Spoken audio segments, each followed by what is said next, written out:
Hello, जय हिंद सभी को। स्वागत है आप सभी का पुनः आज के इस नई वीडियो में, जिसमें हम आज एक नए टॉपिक के बारे में चर्चा करेंगे जो स्पेशल एजुकेशन से संबंधित पाठ्यक्रम के लिए उपयोगी है। चाहे वो डिप्लोमा हो, बीएड हो, एमएड कुछ भी हो, या अदर, या जितने भी स्पेशल एजुकेशन से संबंधित एग्ज़ाम होते हैं तो सवाल पूछता है। बहुत सारे क्वेश्चन आते हैं जो एमसीक्यूज, उनमें कई सारे टॉपिक्स मिल जाते हैं और उन्हीं टॉपिक्स में आज हम चर्चा करेंगे role of teacher in inclusive education. जो समावेशी शिक्षा है उसमें एक शिक्षक की क्या भूमिका है, क्या रोल है, उसके बारे में आज हम चर्चा करेंगे। आप जानते हैं कि समावेशी शिक्षा क्या है, किस तरीके से वो सभी वर्ग को एक साथ आवश्यकता अनुसार बिना किसी भेदभाव के एजुकेशन प्रोवाइड करने पर जोर देती है, शिक्षा प्रदान करने पर जोर देती है। लेकिन वर्तमान में जितने भी हमारे स्कूल हैं, जितने भी गवर्नमेंट स्कूल हैं, उन सबको मान भी लिया गया है कि सभी इंक्लूसिव स्कूल की श्रेणी में हैं। स्कूल जितने भी हैं, चाहे कोई भी स्कूल हो, अगर कोई अलग से स्पेशल नहीं है उसका नाम, तो वो इंक्लूसिव कैटेगरी में आ जाएगा, कि वो समावेशी की कैटेगरी में, श्रेणी में आ जाएगा। और वहाँ जो शिक्षक पढ़ाते हैं, जो नॉर्मल, जिसे हम जनरल या सामान्य शिक्षक कहते हैं, आखिर वो क्या मदद कर सकते हैं, कैसे मदद कर सकते हैं, किस तरीके से अपनी भूमिका निभा सकते हैं। क्योंकि समावेशी कक्षा में, समावेशी शिक्षा में दिव्यांग भी हो सकता है, स्लो लर्नर भी हो सकता है वो दिव्यांग की कैटेगरी में, या कोई 2016 में जो RPWD एक्ट आया, 21 डिसेबिलिटीज, उनमें से कोई बच्चा हो सकता है, या सफाई कर्मी का बच्चा हो सकता है, किसान का बेटा, कोई भी हो सकता है, एवरीथिंग। उन सबको एक इंक्लूजन की श्रेणी में डील करना किस तरीके से बड़ा कठिन काम है, लेकिन उनकी भूमिका होती है। और सबसे पहली जो भूमिका है, हम पॉइंट वाइज चर्चा करेंगे, जो कि सबसे पहली है एक्सेप्टेंस। टीचर के पास जो एक्सेप्टेंस पावर होता है वो बहुत तगड़ा होना चाहिए। तगड़ा मतलब बहुत ऐसे साइज में मोटा नहीं, तगड़ा मीन्स एक तरीके की पॉजिटिवनेस होनी चाहिए, एक्सेप्टेंस। उसे ये समझना चाहिए कि जब हर जगह इतनी विभिन्नताएं हैं तो हमारी कक्षा में भी विभिन्नताएं होंगी ही, चाहे उसमें दिव्यांग बैठा हो, चाहे वो किसी भाषा वाला बैठा हो, किसी भी कल्चर वाला बैठा हो, हमें सबको एक्सेप्ट करना है।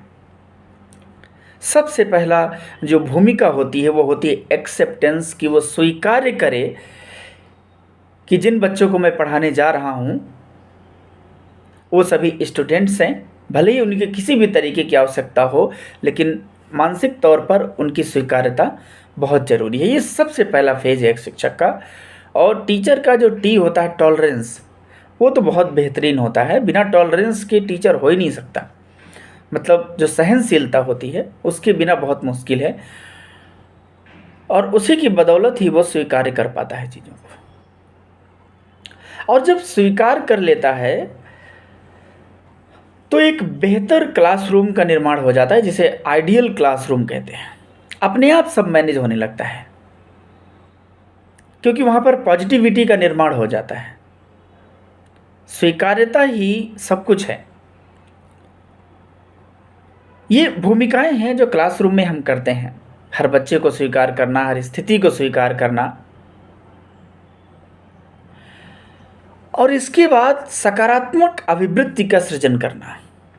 सकारात्मक अभिवृत्ति, जो पॉजिटिव एटीट्यूड होता है विद्यार्थियों में, वो कैसे डेवलप होगा, क्योंकि बहुत सारे क्लासरूम में बच्चे होते हैं, एक नहीं बल्कि किसी क्लासरूम में 20 हैं, 30 हैं, 35 हैं, 40 हैं।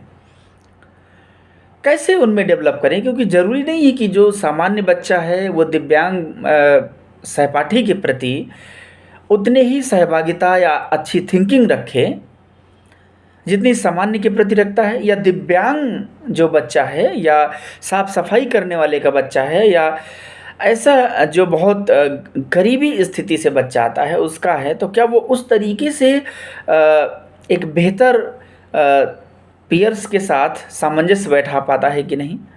क्या सकारात्मक अभिवृत्ति उनमें है? और अगर नहीं है तो ये शिक्षक की बहुत बड़ी भूमिका है कि उनमें बनाए। ऐसे नहीं बनेगा। उनके लिए बेहतर है कि विभिन्न एक्टिविटीज़ का निर्माण कर ले। एक्टिविटीज़ में ग्रुप बना दीजिए, आपस में कार्य करने का ग्रुप बना दीजिए। ज़रूरी नहीं कि केवल लेक्चर मेथड से ही पढ़ाना है, ऐसे भी तरीके हैं। छोटे छोटे पौधे लगवाने में सब लोगों की सहभागिता कर दीजिए, रंगोली करवा दीजिए, कोई खेल खिलवा दीजिए, कोई कल्चरल एक्टिविटीज़ करवा दीजिए। जब आप ग्रुप में करवाते हैं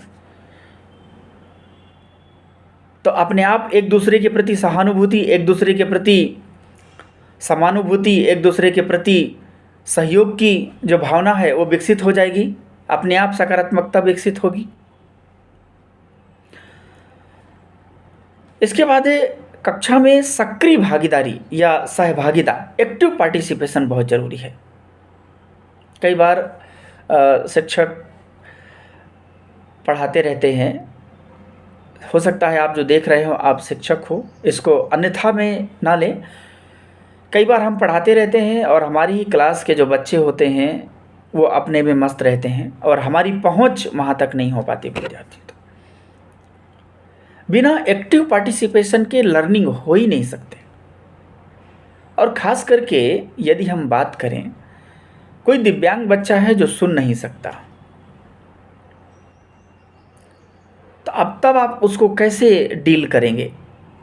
तो आपकी जिम्मेदारी बन जाती है कि आप उन चीज़ों को भी सीखें कि आखिर में ऐसे बच्चों को कैसे पढ़ा सकता हूँ जो दिव्यांग हैं, जो सुन नहीं सकता, ना तो बोल सकता है, ना ही वो देख सकता है। उनकी थिंकिंग कैसे होगी? क्या हमारे पास बेहतर डायग्राम सिस्टम है? क्या बेहतर चार्ट पेपर, फ्लैश कार्ड या कुछ विजुअलाइजेशन जो दृश्यकरण होता है, दृश्य दिखा के पढ़ाना, क्या वो आप कर पाते हैं? अगर ये सारी चीज़ें हैं तो बहुत बेहतर है। इसके अलावा प्रोवाइड नीड बेस्ड एजुकेशन, आवश्यकता आधारित जो शिक्षा होती है वो प्रोवाइड करना बहुत बड़ी बात है, क्योंकि सभी की आवश्यकताएं अलग हैं और inclusive education need based education पर जोर देता है टोटली, क्योंकि उसमें ऐसे भी बच्चे पढ़ते हैं जिनकी आवश्यकताएं सामान्य से अलग हैं। एक बच्चा ऐसा है कि जिसकी सभी इंद्रियां मस्त हैं, एकदम सुन भी सकता है और जितनी भी इंद्रियां होती हैं सारी देख भी सकता है, अन्य सारी चीज़ें कर सकता है, उसकी एकदम फिट है, कोई दिक्कत नहीं है, एकदम हेल्दी है। लेकिन क्लासरूम में ऐसे भी बच्चे होते हैं जिनको अलग तरीके से टीचिंग की ज़रूरत होती है, टीचिंग स्ट्रेटजीज़ की ज़रूरत होती है, इंस्ट्रक्शंस की ज़रूरत होती है। इसके लिए हम ICT का यूज कर सकते हैं, इंफॉर्मेशन एंड कम्युनिकेशन टेक्नोलॉजी। आजकल टेलीविज़न, प्रोजेक्टर, ऐसे बहुत सारी चीज़ें आ जाती हैं, उनके अनुसार आप पढ़ा सकते हैं। आजकल तो टेक्नोलॉजी का ज़माना है। और एक चीज़ है कि ICT का यूज करना भी आना चाहिए एक शिक्षक को। वर्तमान में we all entered in ICT world, हम ICT वर्ल्ड में प्रवेश कर चुके हैं। अगर ICT की दुनिया में, तकनीकी की दुनिया में प्रवेश कर चुके हैं तो हमें तकनीकी आना चाहिए, और नहीं आ रही है तो सीखना चाहिए, ये हमारी जिम्मेदारी है। Because teacher is a future maker, भविष्य निर्माता है, और भविष्य निर्माता को लगभग वो सभी चीज़ें आ जानी चाहिए जो एक विद्यार्थी के विकास में सहयोग करते हैं। और शिक्षक का काम ही होता है हमेशा अपडेट रहना, तो ये एक जिम्मेदारी है। और नीड बेस बहुत ज़रूरी भी है, जैसे हमारी आवश्यकताएं हैं वैसे विद्यार्थियों की आवश्यकताएं होती हैं। कौन सी स्थिति से पढ़ेंगे, क्या देखकर पढ़ना पसंद करता है या सुनकर पढ़ना पसंद करता है, या गतिविधि में शामिल होकर के पढ़ना पसंद करता है, या किसी चीज़ को टैक्टाइल बेस या छू करके पढ़ना पसंद करता है। ये हमारी जिम्मेदारी है कि उसी तरीके से प्रोवाइड करें। Family participation in inclusive education, inclusive classroom. कई बार हम फैमिली को दूर रखते हैं कि कहीं ये ना पता चल जाए कि हम शिक्षक हैं, हमको पढ़ाना सही से नहीं आता, तो पेरेंट्स जान जाएंगे या सोसाइटी जान जाएगी। ऐसा बिल्कुल नहीं है। ये बेहतर है, कई बार ऐसा होता है कि पेरेंट्स बेहतर सुझाव दे देते हैं, क्योंकि उनके पास बच्चा बहुत समय तक रहता है। एक टीचर के पास तो 5-6 घंटे ही गुजारता है, और जो पेरेंट्स होते हैं, माता पिता होते हैं, अभिभावक होते हैं, वो बच्चे की हर हरकतों से, हर गतिविधि से वाकिफ़ होते हैं। इसलिए पार्टिसिपेशन ज़रूरी है। और आजकल पेरेंट टीचर मीटिंग तो होती तो है, लेकिन वो 1 घंटे की होती है, 2 घंटे की, 3 घंटे की, जो भी। थोड़ी देर में बच्चों के बारे में अच्छा बता दिए, आपका बेटा बहुत बढ़िया है, लेकिन उनकी सलाह लेना बहुत ज़रूरी है कि आपको क्या लगता है कि आपका बेटे में इम्प्रूवमेंट हुआ है। हम तो कहेंगे ही, हमारा स्कूल है, हमारे क्लासरूम है, हमारे टीचर हैं, तो उनकी पार्टिसिपेशन भी बहुत ज़रूरी हो जाती है। और जब पार्टिसिपेशन होती है तो करिकुलम को डिलीवर करना, कंटेंट को डिलीवर करना बहुत आसान होता है, और स्ट्रेटजीज़ को बनाना बहुत आसान हो जाता है। जो सब्जेक्ट मैटर होता है, विषय सामग्री होती है, उसको भी हम बेहतर तरीके से दे पाते हैं, क्योंकि जितनी अच्छी स्ट्रेटजीज़ होगी, टेक्निक्स होंगी, आप ऑडियो फॉर्म में देना है, वीडियो फॉर्म में देना है, किस टेक्निकल फॉर्म में देना है, आप उस तरीके से दे पाएंगे कंटेंट को। एडॉप्टेशन की नीड तो रहती ही रहती है, हर चीज़ में एडॉप्टेशन चाहिए। और एडॉप्टेशन देने से जो सरलता, सुगमता, जो एक्सेसिबिलिटी और जो फ्लेक्सिबिलिटी आ जाती है टीचिंग प्रोसेस में, जो लर्निंग में, वो बहुत बेहतर होता है। और ख़ास करके इसको करने से जो विद्यार्थी का लेवल होता है, उस लेवल के अकॉर्डिंग वो लर्न कर पाता है, क्योंकि सभी के समझने का स्तर अपने अनुसार है, इंडिविजुअल डिफरेंसेस है। और क्लासरूम में केवल सामान्य ही नहीं, बल्कि दिव्यांग के साथ साथ समाज का प्रत्येक वर्ग बैठा है, विभिन्न कल्चर के, विभिन्न भाषा के विद्यार्थी बैठे हैं, विभिन्न जगहों के, विभिन्न एरिया से आए हुए बैठे होते हैं। तो डाइवर्सिटी इतनी ज़्यादा है कि हमें उस डाइवर्सिटी को एक संसाधन बना लेना है, या एक रिसोर्सेज के रूप में डेवलप कर देना है, ताकि विद्यार्थी कई बार आपस में भी सीखते रहें।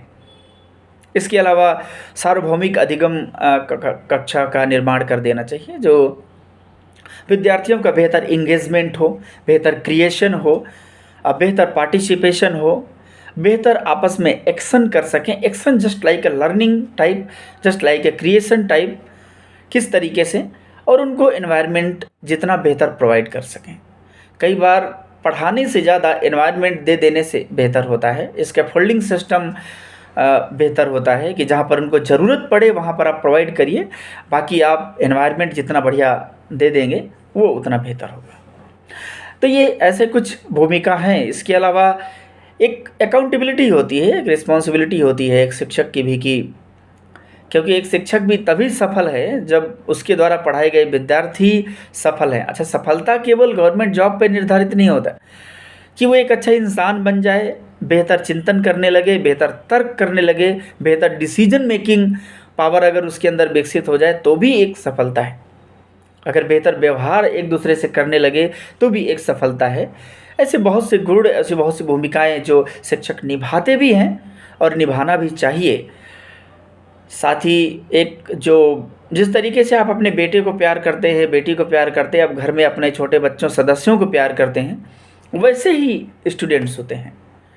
जितना बेहतर उनसे आप रहेंगे, जितना बेहतर एक जो हेल्दी रिलेशन होता है एजुकेशनली, वो बहुत ज़रूरी होता है, क्योंकि बिना उसके संभव नहीं है कि फिर हमें वो अच्छा समझेंगे और अच्छा पढ़ने की कोशिश करेंगे।